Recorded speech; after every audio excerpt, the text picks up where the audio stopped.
natin ang mga balita mula sa Visayas.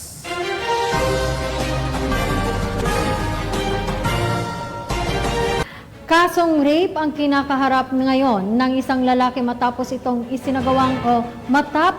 madakip sa isinagawang manhunt operation ng PNP sa Toledo City, Cebu. Ang balita mula kay Patrolwoman Blessel Kiss Pedoche.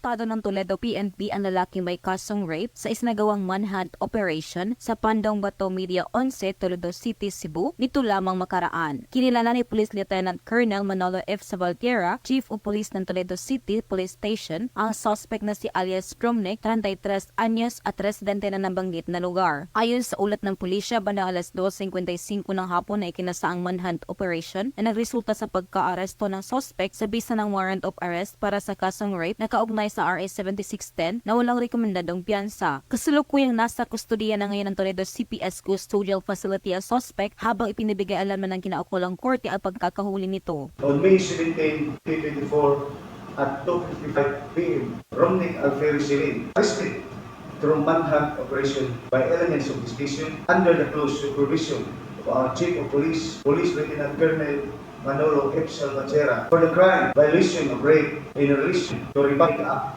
716. The arrest of the accused is the result of the unwavering and relentless effort of our men to capture him and be brought to justice. Once again, in behalf of our Chief of Police in Toledo City Police Station, we would like to thank our men for this exemplary accomplishment.